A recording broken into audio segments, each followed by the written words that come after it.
Ladies and gents, today we will be looking at lesson 60, mean, median, mode, and range. We'll be able to calculate the mean, mode, and range of a set of values. You will be able to calculate the median too. I don't know why that's not in the actual lesson goal, but it is. Also wrong with this lesson goal is the lack of comma here. Mean, mode, and range. Now, these are some of the classic ideas when it comes to statistics, and these mean, median, mode, and range, they're ways to sort of discuss the data. Well, so we've already just talked about one way to discuss the data, which is, I guess, skewed. How is the data skewed? But these are all what we would. Some of these are what we would call measures of center. So when we talked about the location, so we talked about whether it's located here or is it located here, we would talk about the center, or what's the location. The best way to talk about location is to talk about how is the mean, median, and mode. They're all measures of center. And what about range?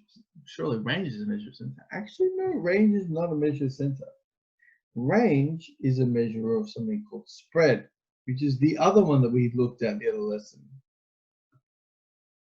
Remember we talked about spread, we talked about a wide distribution or a small distribution. Does it look like this or does it look like this? That was what our difference in spread was. And one of the measures of spread is range. So saying, well, what's the difference between this value and this value, or this value and this value?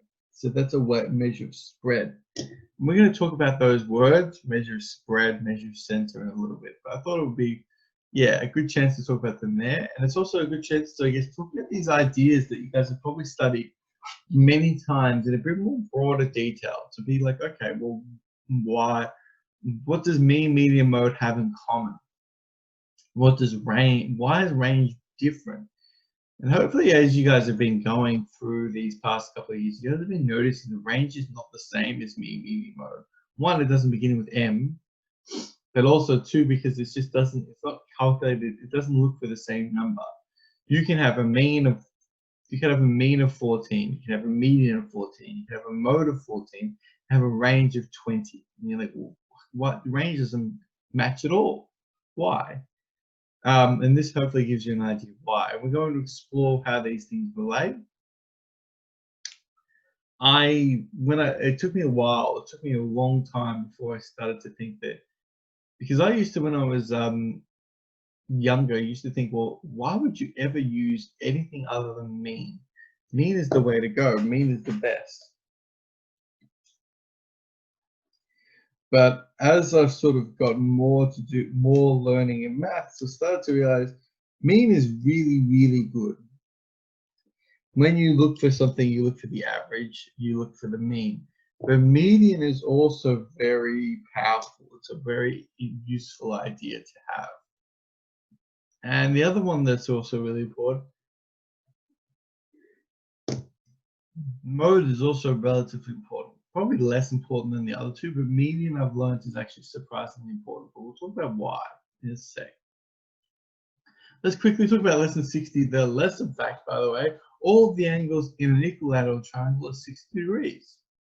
Does anyone know why in chat? Why all of the angles in an equilateral triangle are 60 and not like 70 or something? Or all the angles are 70 or all the angles are 50? Why do they have to all be 60 in equilateral triangle? Anyone know? They equal 180. Thank you, Emily. That's because all angles in the triangle have to equal 180. That means that if you have 3 angles and they have to all be the same, they have to share the 180 degrees by 3, they get 60 degrees. In a square, it's 360. If you have to share 360 degrees by 4, that gives you 90 degrees. But yeah, 60 equilateral triangles.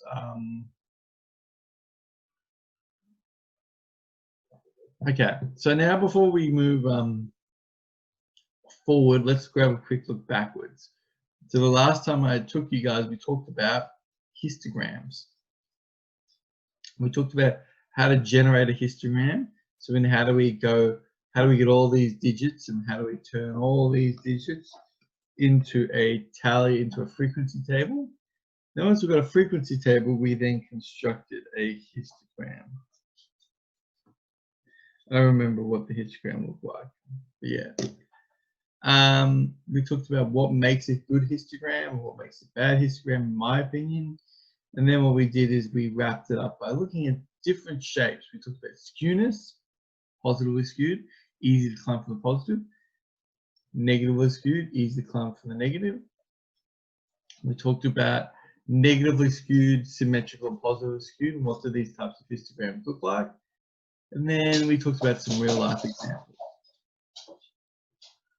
We talked about spread, which is essentially how spread out a thing is. Is it a large spread or is it a small spread, or all the numbers close together? And we're going to discuss this again today. As I said, this links to range, so it's going to be important. Then we talked about center.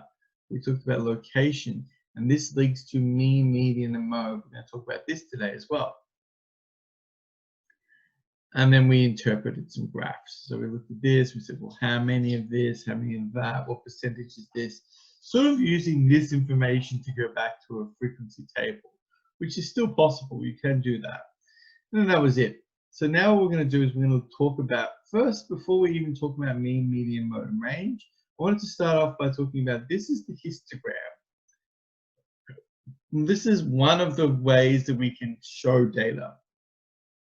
There are other ways to show data. I'm going to quickly talk about two of the basic methods for showing data that you guys need to know. And those are the first way to organize data is a dot plot. Now I just put this up here, I would like you to draw just a basic dot plot. You do not need to draw this dot plot in. You can draw an even simpler one, even just with 4 or 5 dots on it. But yeah, you just need to have, I would like you guys to have a little dot plot somewhere. So you could just go like this. You could go, 1, 2, 3, 4, 5, 6, and just do a little bit of a dot plot.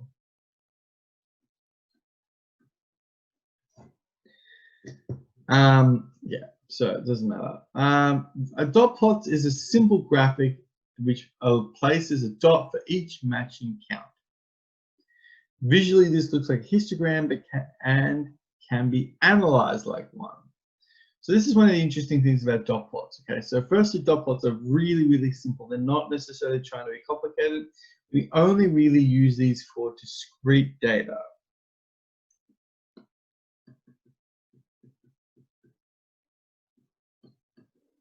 You can't use this for continuous data. You have to have some actual numbers. So 1, 2, 3, 4, 5, and so on and so forth. But yeah, the idea of a dot plot is that it's just a simple graphic. It's not, and sometimes it's really useful. If you're trying to explain a complicated concept to someone, and you've got these bars, and people look at the bars and they go, oh, I can tell that this one's large, but I can't tell how much larger. With a dot plot, you just change it to dots, and it's like, oh yeah, I can see that. I can see 5 people take 5 minutes to eat their breakfast, and I can see that 2 people take 8 minutes to eat their breakfast. I can easily read that because I can just count the dots. 1, 2, 3, 4, 5. But yeah, dot plots are just, they're just a simple way to sort of do it. Now, the other advantage of dot plot is that they can look a little bit like a histogram. If you grab a look at this one down the bottom here, you can see that I've got a basic sort of histogram-esque shape going on here. And we could still analyze this like a histogram with the same sort of like mathematical, descriptions and so forth. So, it can be quite useful in that regards too. But ultimately, dot plots are the simplest of all plots, but it's something that you will need to be able to do. How do you make these, by the way? All you do is you read the number and you pop it in. So you probably have, for this one, you'd have a frequency table that would have 0, And that occurs 1, 2, 3, 6 times 1, 2, and so then you would just put that in. And so this would be count.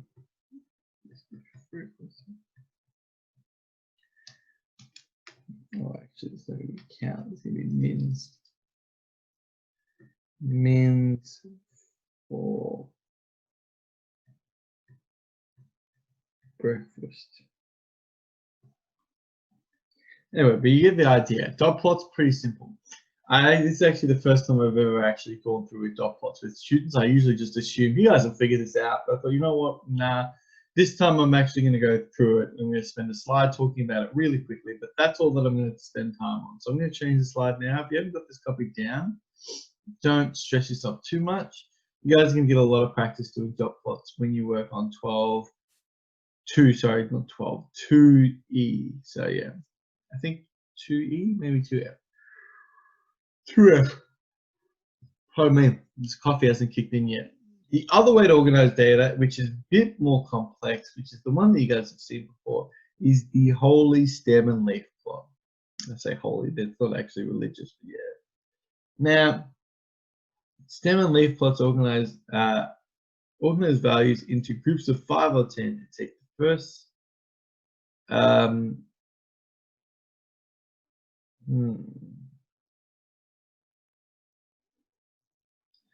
Let me just change this, sorry. Let me just change this because I'll take the first digits. Okay, let me just change this, leaving, I'm going to change this a little bit if that's all right. So what I'm going to do is this, because I want to make sure this is accurate. What they do is that they organize values into groups of 5 or 10. They take the first digits of the number as a stem, leaving 1 digit as a leaf. No. That's what I prefer. The reason for that is, and you might be like, why am I being pedantic here? And obviously, most of the time, you're going to see stem and leaf plots that look something like this. So, for example, 6-3 means 63 years old. But one of the ones that you could get is you could get all the way up to this, 10-4. What that means is that actually equals 104 years old. Okay, it's not written as 10-1-04. It's actually written as 10-4. So what you do is you don't just take the first number off. You don't just take the 1 off. You take all of the numbers off, leaving just one number by itself. So that's how, and yeah. The stem is like the main part, and then what we're doing is we're sorting them out into groups of 10, because if you think about it, all the ones that are between 0 and 10 go here. All the ones between 10 and 20 go here. It's just a different way to do a frequency table, but what we're doing is we're sort of sorting out our data here. Now this is good for analyzing the numerical trends. And it also gives you a visual cue of the data. So I can actually look at this data and I can actually see that we're more likely to get answers towards the lower end and less likely to get answers towards the negative end. We've actually got a little bit of a slope. We've actually got another positively skewed graph. In this picture, it's positively skewed because it's easy to come up from the positive side. And yeah, you can also, because the values all ascend. What do I mean by ascending values? Well, if you look at the values,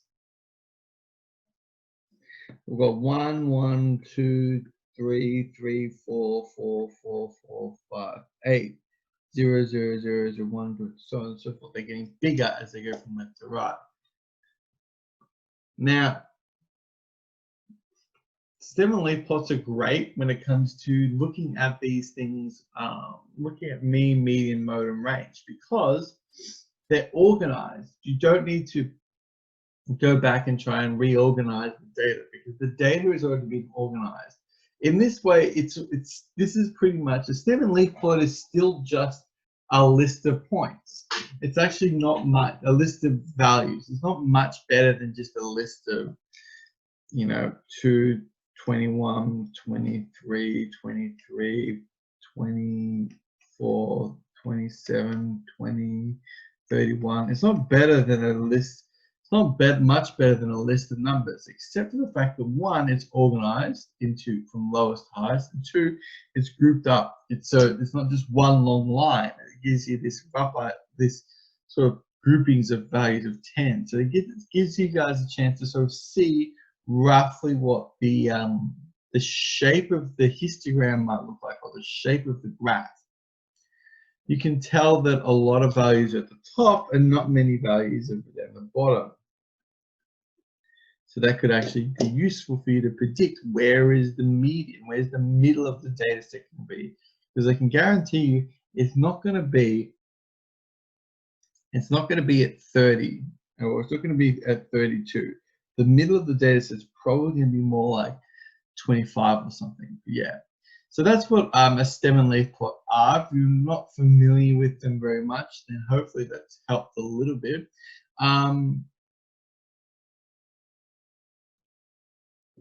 Later today, we're going to go through how to create the stem and leaf plot. If you're not too familiar with it, you don't remember it. But yeah, the basics of it is you take the stem, which is the first couple of digits of the number, leaving the leaf, which is just the last digit, the one digit remaining. It's good for, and yeah, you can also get a visual idea of what the data might look like. It's not going to be as good as drawing a histogram, but you can still get a rough idea of if it's negatively skewed, if it's symmetrical, if it is symmetrical, where is the center probably going to be, so on and so forth. Let's look at one more example here. Now, I made this example last night really quickly. The reason that I wanted to show you guys this is stem and leaf plots can have more than one range. What do I mean by that is this. Notice how this stem and leaf plot, I've actually cut them up. And I tried to find an example on the internet, and I couldn't find one, so I had to make one. But if you look at this, right, notice how there's 2 zeros here. And you might be like, oh, that's a bit weird. But this bottom 0 has numbers that range from 0 to 4.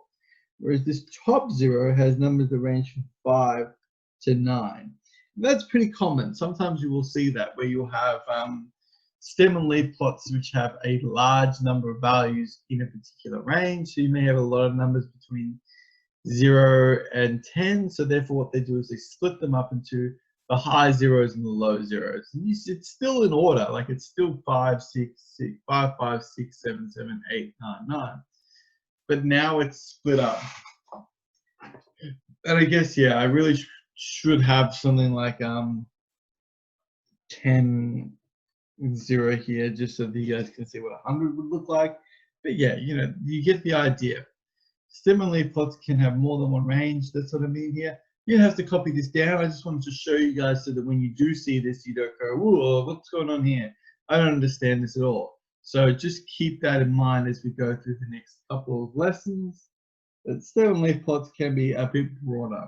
I struggle a lot to do this because when I create a stem and leaf plot, because I always go, oh, does it go on the low 0 or the high 0? And I'm like, it's 5. Okay, that's going to go in the high 0. But then I'm like, oh, but is that going to go in 0, 5 or 1, 5? But like, yeah, I get confused. But it's just going to take you time, and you can do this quite easily.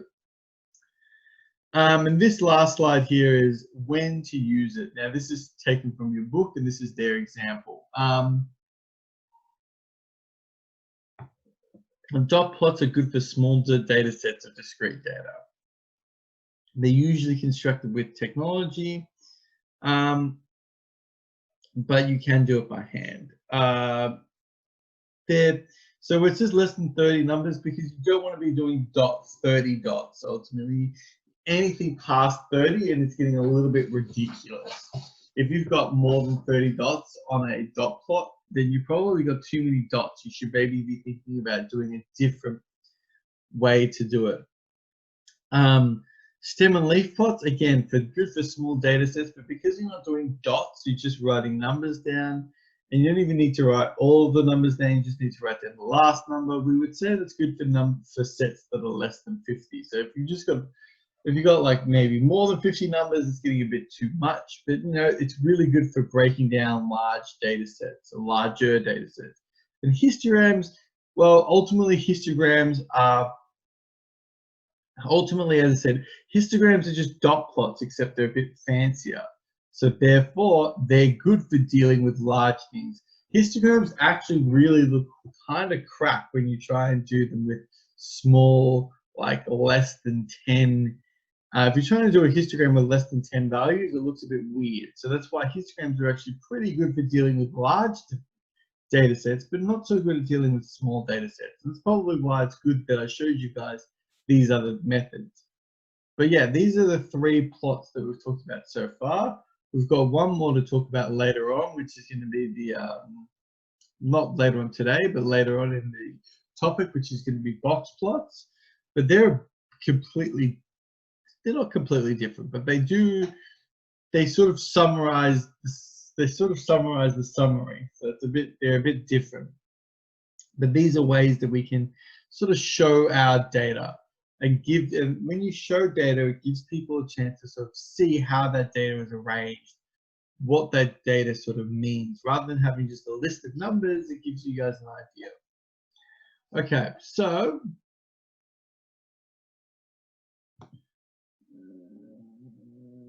that's okay, Adri. I'm glad you're here now. You're about to come in when we're about to do the big 4, 4.5, big 5. The big 5, we're going to talk about mean, median, mode, range, and interquartile range. Now, there's a lot of text here, so I'm going to take my time, give you guys a little bit of time to actually write this down, and give me a chance to drink some coffee before it gets cold. So if we're going to start with the top, the mean is the most likely score. And this is found by summing, adding all the values and dividing by the number of values. It also has the name usually given to it as average, is calculating the average value. Now, there are some pros and cons to the mean, and we're going to discuss them in a little bit, but ultimately it usually gives you a really good idea of roughly what is most people saying. If you find out the mean, and you can find out, well, roughly most people are thinking this, or most people are saying this, or most of the values are around this. Some are higher, some are lower, but you know, if you over time, if you had to put a bet, mean would be probably a good value to pick. The median is the middle value in an ordered set. Now, it means the exact middle. Now, usually the mean and the median will be roughly the same value, because obviously it makes sense that most values would occur near the middle. So therefore, the mean, which is where most values are, is going to be the same sort of thing.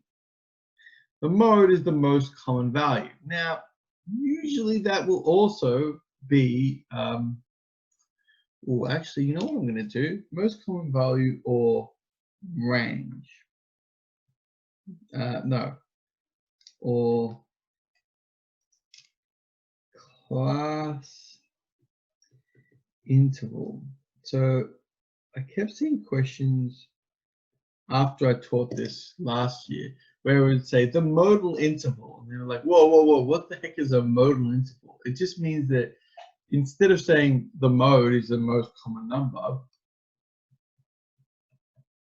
it'd be something like saying, well, if you've got a gap that goes from 20 higher, 30 higher, 40 higher, and this one has 10, this one has 5, and this one has 2, the modal interval would be 20 to 30. But we're going to talk more about mode in a little bit. But the idea is the most common value or class interval. Range is the highest value subtracted by the smallest value. It's what the span of the data is from the highest to the lowest. The interquartile range is the same as saying the range between the top and the bottom quarter. So what you do is you find out where the top quarter where the bottom quarter of the data ends and where the top quarter of the data starts, and you find out, well, how far are those two apart?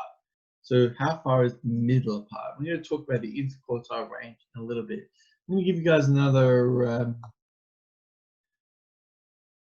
Why don't they call the mean the average? Okay, that's actually a really good question. The reason that they don't call it the mean the average is because the average, the word average has an interesting, and this is one of the reasons why we avoid using the word average a lot in higher level maths. The word average has an interesting meaning to it. The word average means the most, um, the word average sort of means the most, over time, the most likely score. Okay. Now, the mean does a really good job of predicting the average because it's, yeah, you find out all the scores and you divide them by the number, and it gives you a mean. But the reason that they don't say that mean is the same as average here is because you can still also say the mode or the median gives a good idea of the average because you're finding out over time. The mode says this is the most commonly answered value, so therefore you could say the mode is the same as the average because it's saying, well, you know, that's what you would expect to see. And the median, because in the middle of the data set, is could also be considered to be the average. So the average is sort of, the word average is usually tied to the mean, but when you start to really explore it, the word average sort of doesn't necessarily, gives it, it's sort of like an idea of the word center. It's like the word, the middle of the data. It's not necessarily 100% always going to be the mean. It could be other values, but it's a bit, yeah, that's my general idea is the average is not, it's not, average and mean are not the same word. We don't replace them. It's just the mean is definitely, you take all the scores and you divide them, but the average is usually tied to the mean, but it doesn't have to be. Like, it's not the same thing. I don't think I've actually explained that very well at all, but I'm going to say I did. No.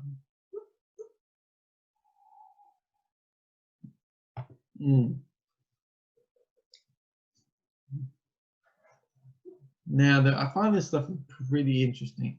There's a lot of stuff you could do to talk about, well, what happens when the mean and the mode are not, when the mean and the median aren't the same thing. I believe, and don't write this down because I'm going to get this wrong, but I believe it's something like if your mean is, it's like if your mean is lower than your median, then you have a positively skewed graph. And there's actually a way that you can compare those two things. If you're, and the thing is, like, if your mean is lower than your mode or stuff like that. But it's an interesting kind of thing that you can look at and how these things relate. But it's actually not something we have to learn or study. So it just maybe something interesting how these things compare to the stuff we've already learned. Let's start with, of course, let's just go through all of these. This should take us maybe 30 minutes. So it's going to be a little bit of time here, so we might not get much time for actual questions. But I'm going to try and see how we go. I found this a couple of years ago. I liked it because it was a quick little rhyme. If you don't have to, hey diddle diddle, the mean's the middle, you add and divide for the mean, the mode is the one that features the most, and the range is the difference between. If you are one of those people that absolutely sucks at memorizing the difference between the mean, median, and mode, and you're like, oh man, I always forget it. You know, here's a little poem to help you remember it. I kind of like this one because it just rhymes kind of well. You can see as well they've got pictures here to sort of emphasize this. The median is the middle value. That's why they've circled it. You add and divide for the means. You add all the values together and you divide by 5 because there's 5 horses. 5. What are these pictures of? Penguins? Yeah. I always think they're horses. Don't ask me why. Yeah, don't ask me why. My mind goes this weird place. But I always see horses, not penguins. The mode is the one that features the most, and the range is the difference between. The difference between specifically the highest and the lowest. Yeah, I see horses because in my head, it's like, oh, well, you've got like it's like you got the horse, you got like this, and then you go like, and you go like this. And so what I see is I see, you know, I see like this kind of thing going on, you know, for a horse. It's, rather than like, you know, a penguin, which is what, because I can't really, because the beak is so small, so it just blends in. So I just see like, I guess they're like, because they don't have the other eye, because they're like, you know, they're a horse. So you would just, yeah. Which I'm like, it sort of looks like a horse.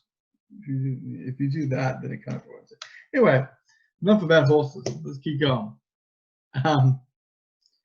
So we're going to start with the mean first because it's the easiest one. Find the mean of the following values. Okay, the mean is you add and divide the mean. So that means all we're going to do with this guy is quite quick and simple is this. 2 plus 1 plus 7 plus 8 plus 3 divided by 1, 2, 3, 4, 5 divided by 5. So 2 plus 1 makes 3 plus 3 plus 7, 3 plus 7 makes 10. So then we're actually going to end up with 10 plus 8, 18 plus 3 is 21 over 5. You can put this in your calculator or you could just go, the answer is 4.2. Is it? I'm going to say yes. So that's how you find the mean real quick and dirty. Like you can think about the mean as also being like you can scale the mean, I guess, which is you could think about it as like this. You could think about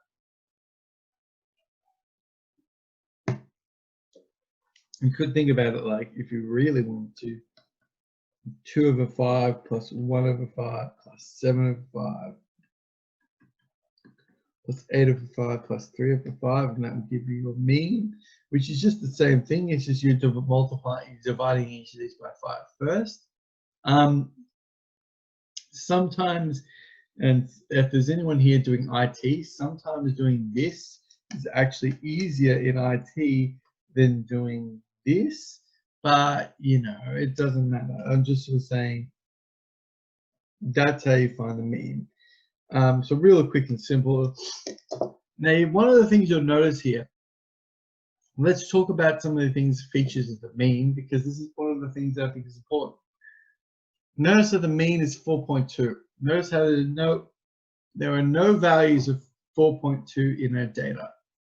There isn't even a value of 4 in our data. That 4.2 just represents a number where, you know, it's most likely the numbers occur either above or below that 4.2.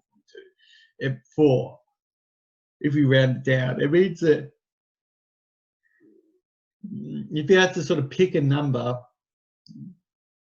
4.2 would be a number that people, you know, is sort of would be like, yeah, it's a bit too low, but it's okay, or it's a bit too high, it's okay. One thing that I usually like to think about with this is I usually like to think of, I guess when I think about, yeah, I like to think about, I don't know, clothing. And I guess one of the examples that I think about, and you guys are going to go into it next year, is the Year 12 jacket.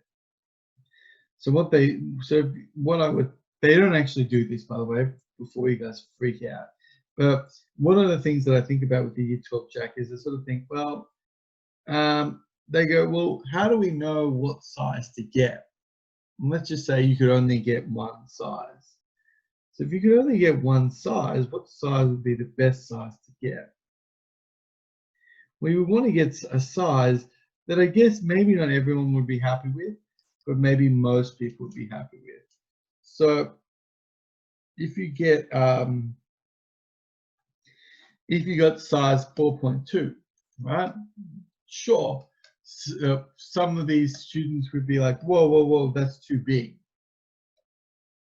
Some of these students would be saying, whoa, that's too small.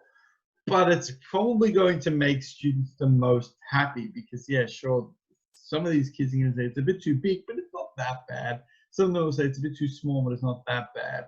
Whereas if you chose like size 7, you know, sure, size 7 and 8, these guys would be like, oh, sweet, you know, it fits me perfectly.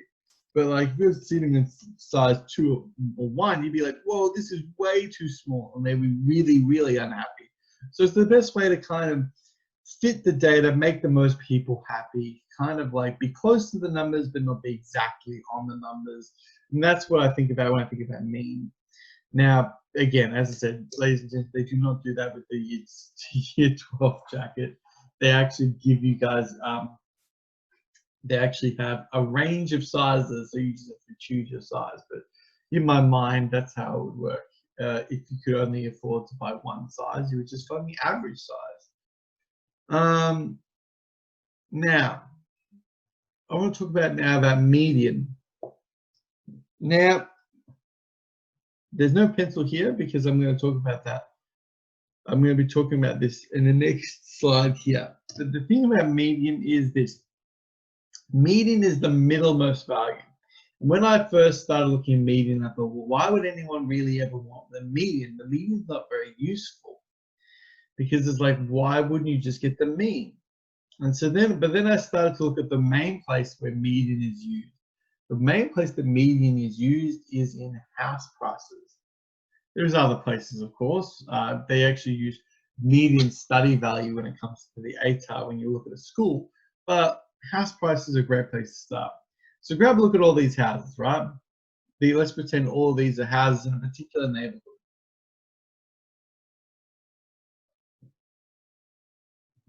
This particular neighborhood has one 2-bedroom house for 500,000, a 3-bedroom house for 500,000, a house with a bungalow for 500,000.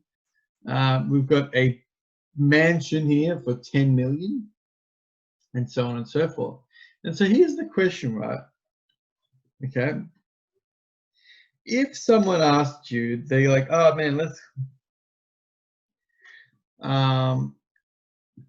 give this a name. Let's call this, I don't know. What do we want to call this? Let's call this Greertown because I can't think of anything. Sorry. If you were like trying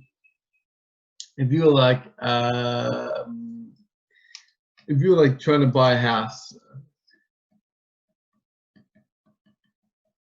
if you're trying to buy a house in Adrieville, and you're like, okay, well, how much money do I need to have to buy a house in Adrieville? Do I need, like, if you say, you go to your friend and you say, listen, I want to buy a house, I'm thinking about buying a house in Adrieville, how much money should I have? And so the person could say, well, how could the person figure out how much money?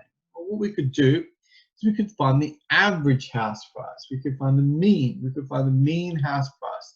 We find the mean house price, and that'll give us a good idea of where most houses, what price they are.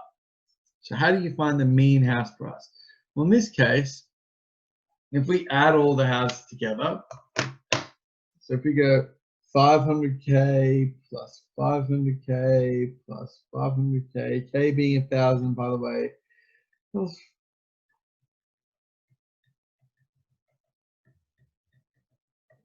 plus 10 million is going to be,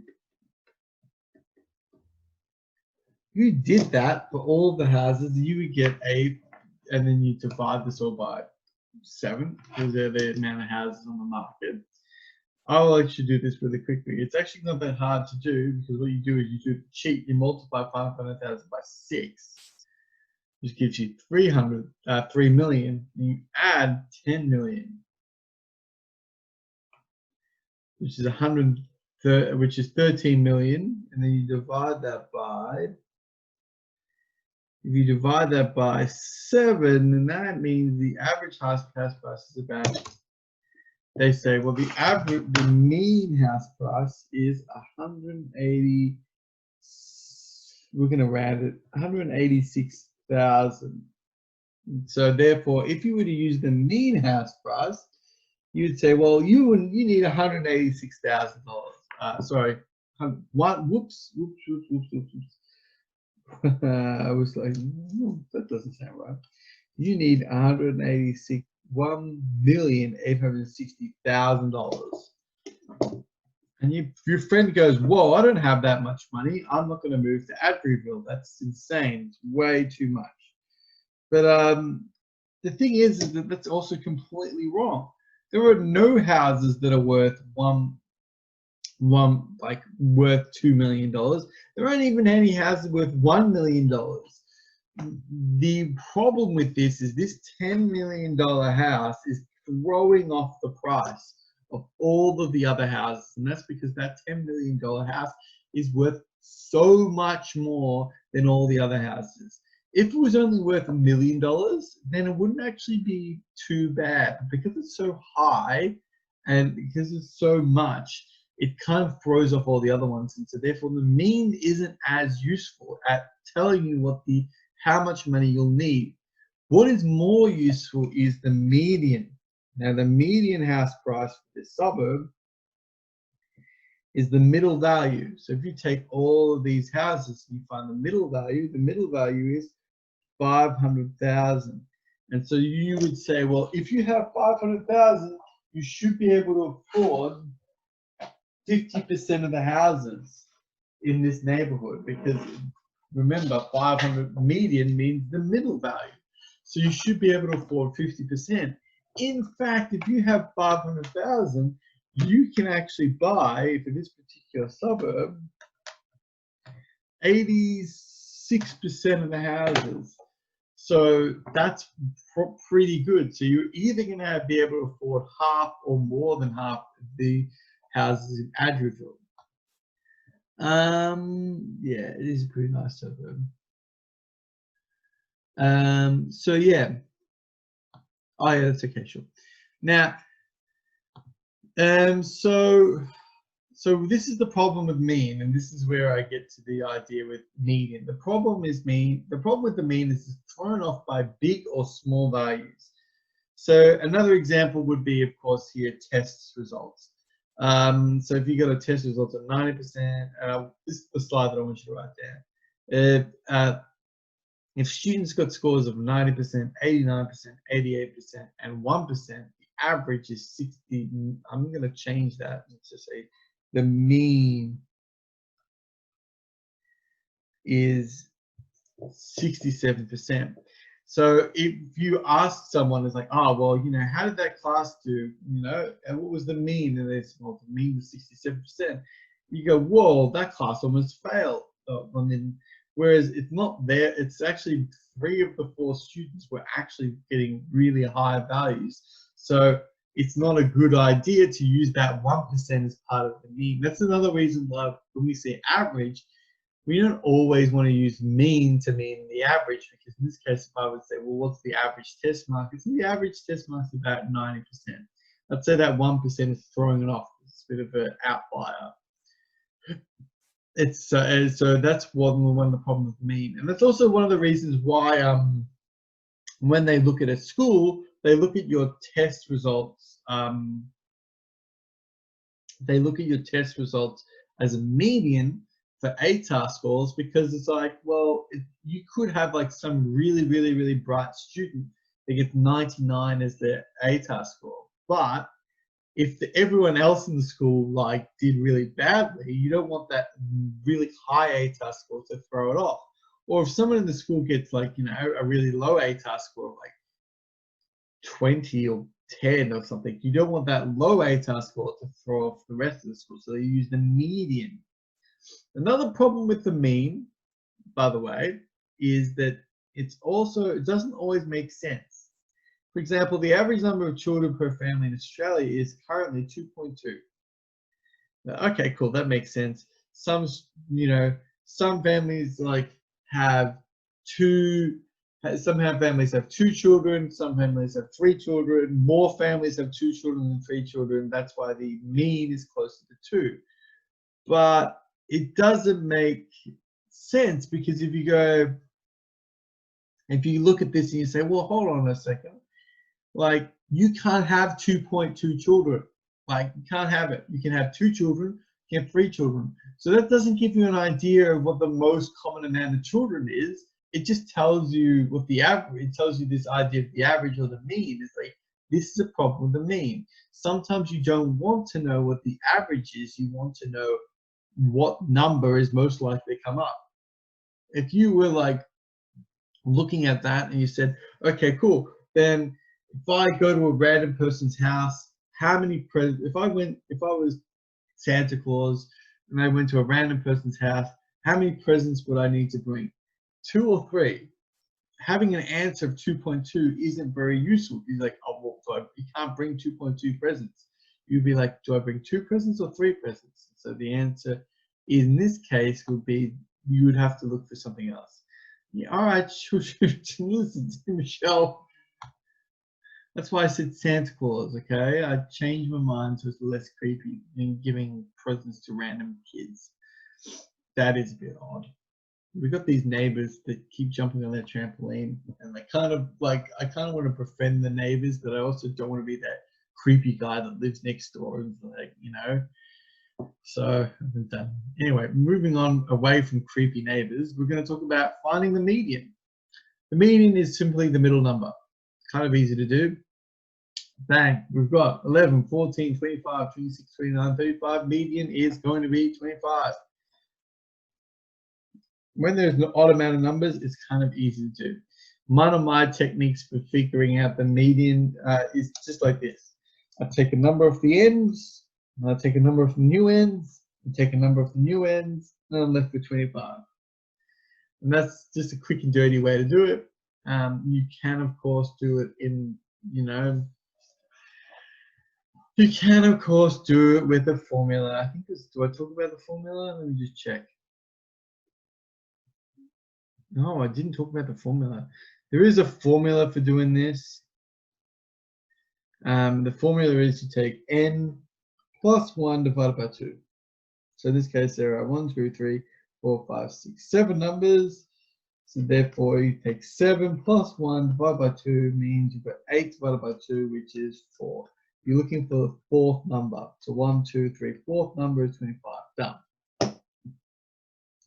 That's how you would, that's using a formula, but you don't have to. I prefer just to cross out the numbers, but you can do whatever you want.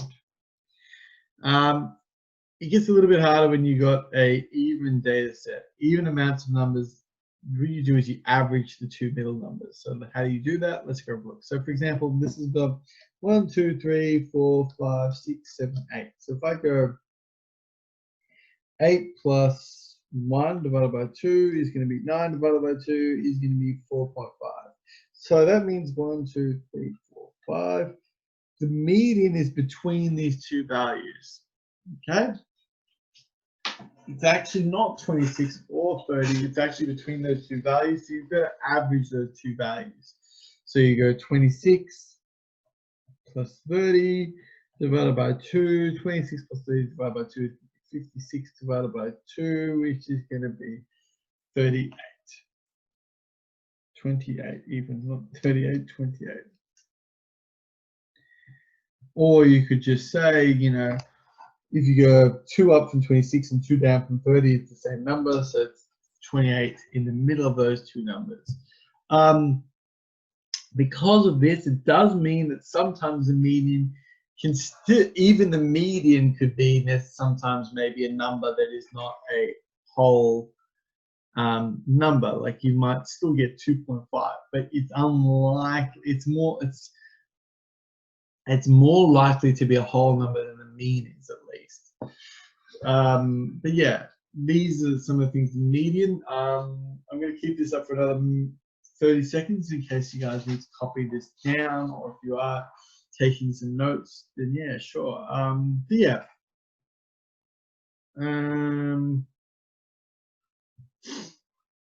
Now, do I use the formula?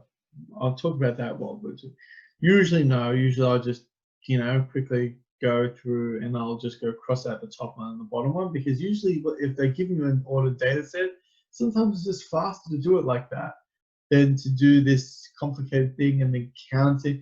Like if you have to count all the values, it can take a little bit of time. If I'm just going to go, cross of the top, cross of the bottom, cross of the top, cross of the bottom. And now I've just got two values. I've just got to find the average of those two values.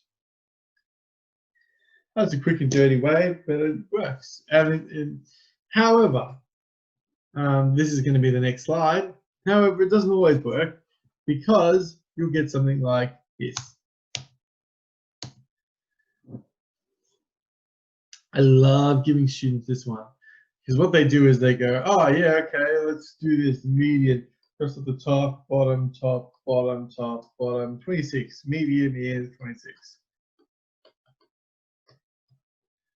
That's wrong.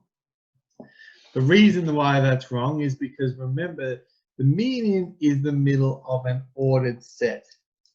And the reason why that's important here is because this is not in order. It looks like it's in order, 11, 20, 27, but then you got 26, which is lower than 27. So for something like this, the first thing you're going to have to do is put this into order.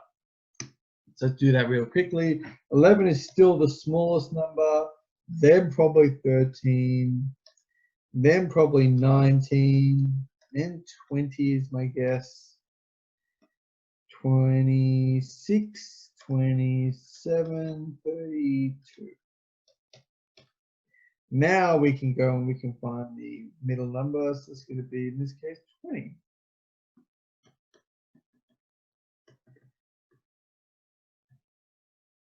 Not 26. So yeah, the importance of an ordered set. And this is also why we love stem and leaf plots, because stem and leaf plots give you an ordered set already. You don't need to be guessing about them. You can just pump them in. And sometimes a lot of questions will ask you to create a stem and leaf plot first and then ask you to do the median. Because essentially what it's telling you to do is you need an ordered set to find a median. So why don't you make an ordered set first? So far, we've talked about the mean, which is the average, which is essentially add all the numbers together and divide by it. We talked about the median and the problem with the mean, and they can be thrown off by large values. It also doesn't always make sense. And we talked about how to calculate the mean. So the next one we're going to talk about is the mode. Now the mode only has one slide, and the range only has one slide. So we've got 1, 1, 1 till the end of the lesson. We've got about 30 minutes to get there, or 25 to be exact. So let's do this. What is the mode of this? So mode is, of course, for those of you that don't remember, is the most common value. It doesn't deal with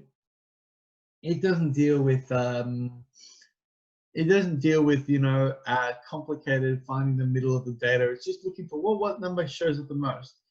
It's the idea of the most common values. The most common value is probably going to be the value that sits in the middle.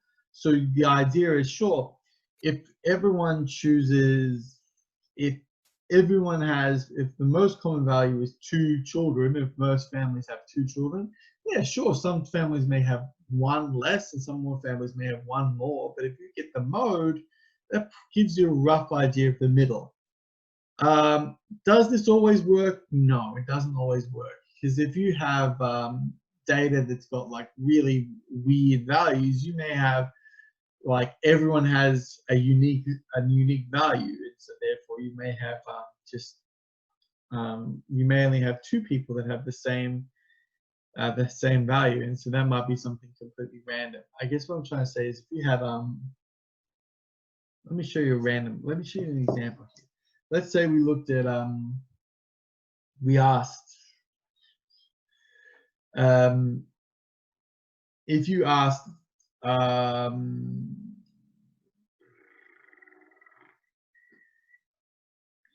let's say you asked people, let's say you asked like maybe 1,000 people where what position they came in the last marathon they ran, like 100,000 marathon runners, what position they came in.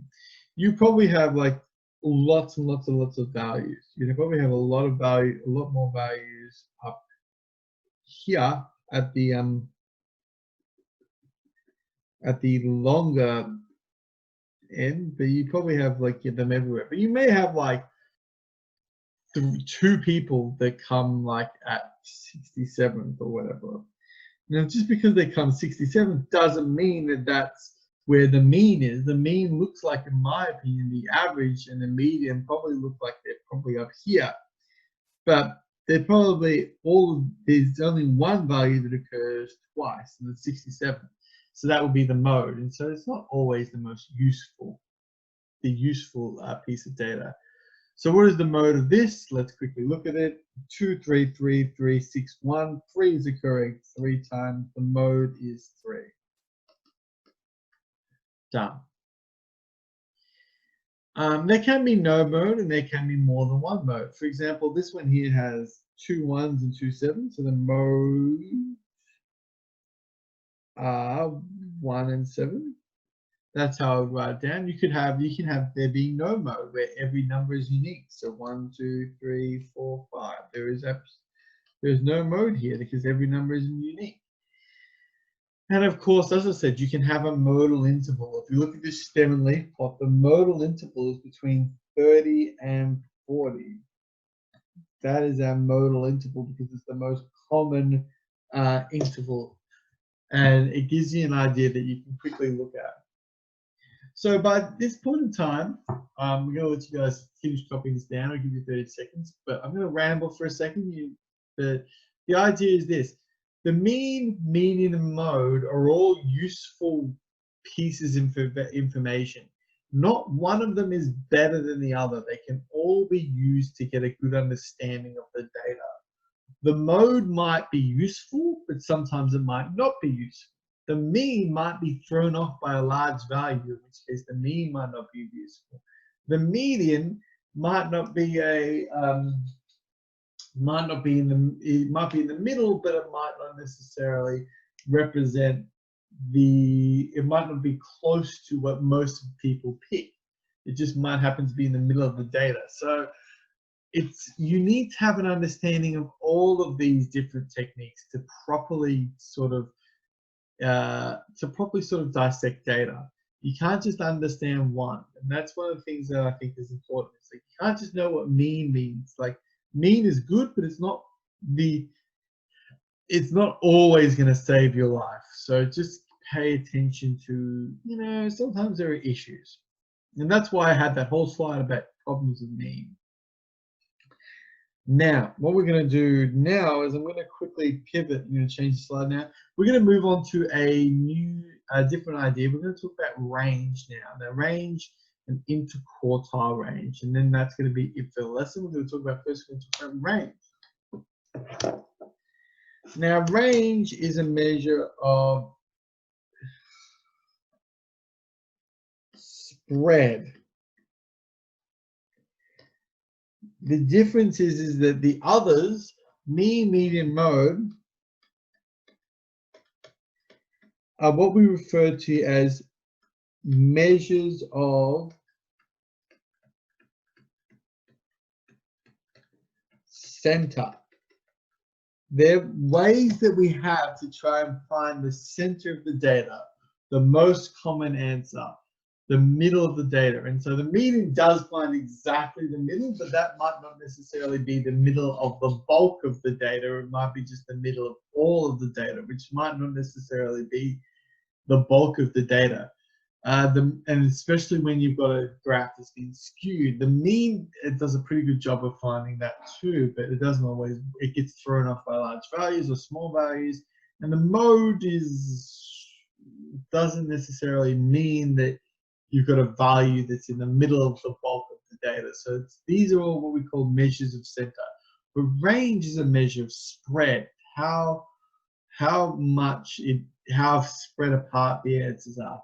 And it's the highest but minus the lowest. In this case, this is pretty easy to do. We go 26 minus 4. 26 minus 4 happens to be 22. You can have another 4 values and you can have a different spread. You can have a larger spread, smaller spread, but all of the numbers are split between the 22 numbers between 4 and 26. And that's what we talk about when we mention range. Range is one of the easiest ones to do. You do need to know the highest one. You can't really do a range if you don't know, if you just have a frequency table, because it doesn't tell you what the highest number is. You can only get a rough idea of the range. But that's what a range is. I'm going to give you just another 20 seconds. I'm going to change the slide, I think, because that's pretty much it. That's all I have to talk about with range.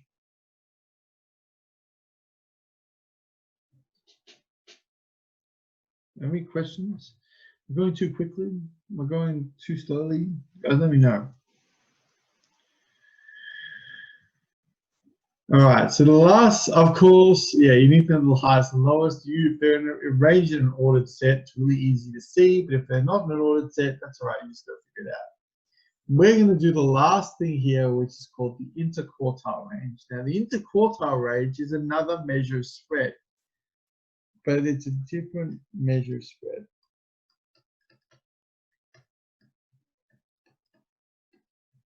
And just like mean, median, mode, just because you know what the interquartile range is, doesn't mean that you have it doesn't mean that it's guaranteed to be the most important value.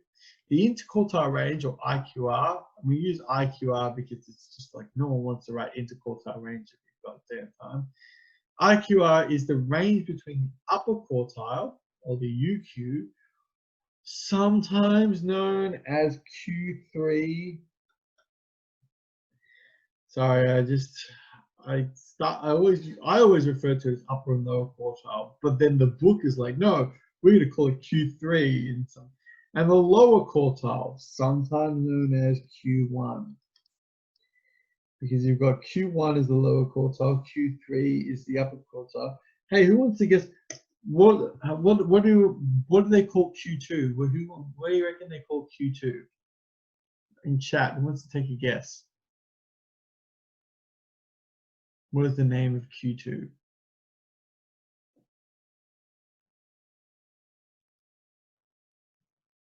I want to see at least one guess before I give you guys the answer. What do you think the name of Q2 is?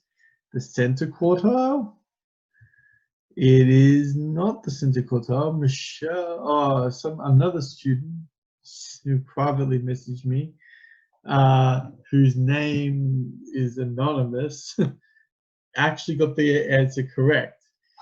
It is called the median, because if you think of the Q2, or the middle quartile, is 2 out of 4, which is equal to a half. So therefore, half of the data is known as the median. That's the correct answer here. So that's what we refer to as can't help it. All right, I'm sorry. Michelle is not happy that I exposed her, even though she got the correct answer. She's probably not happy I'm re-exposing her, but you know, deal with it. Yeah. Okay. So what we're going to do now is we're going. See, that's the thing. If I got the correct answer, I'd be like, yeah, yo, look at me. I'm like smart stuff. Deal with it, you know? Not like, oh no, don't let him. I don't want people to know that I'm actually intelligent. Okay, we're gonna do this. We're gonna find the interquartile. Whoa, whoopsies. Interquartile range of this set of data. And how we do that? Yeah, but it's true, but we're all a bit half-cooked. What we're going to do is we're going to find the interquartile range for this data. We can't do this for this data at the moment, because grab a look at this data. It is in shambles. This is not in any kind of order. You know what? Let's do this as a stem and leaf plot, because yeah, let's do this as a stem and leaf plot, because I promised you guys by the end of this lesson that I would show you guys how to do a stem and leaf plot, and I better do this now, otherwise I won't get a chance. So we're going to start off with zeros, and we're going to look for those. We're going to look for ones, twos, and that's it. Yeah, so it's pretty easy here, but should still get we want to break it up into lows. Let's break it up like this: low zeros, mid ones, and twos. So then this should give us a bit more of a practice on how to deal with these. And I often get these ones. So the lowest number here looks like it's over here at 2. Then I think the next lowest is 3. And then that looks like I think it's it for those. So then the next one is 5. And 5 goes here in the upper zeros. Then you've got 6, 7, and there is another 7 here. If I make a mistake, let me know. And I think that's it for the single digit numbers. Then we've got 10 and 11. 10 and 11. And then we've got 2 12s.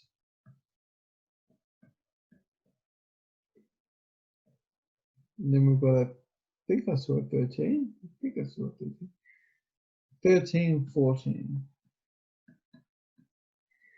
Beautiful. Now 15 goes in the upper ones, so or upper tens. So 15, and then that looks like it's the 17, 18, 17, 18.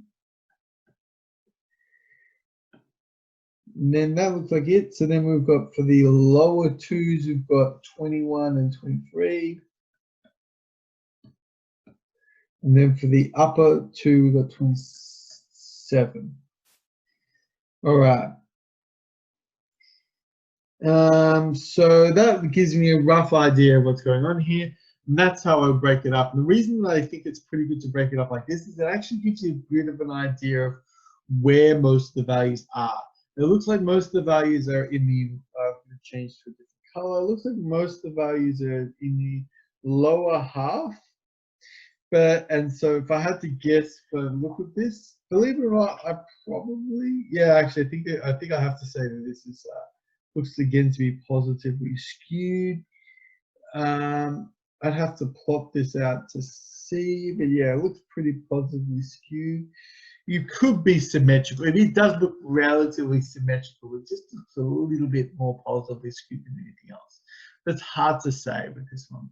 So, but luckily, we doesn't matter. We don't care about whether it's positively skewed. We want to find the interquartile range. So, to find the interquartile range, we need to first find the middle.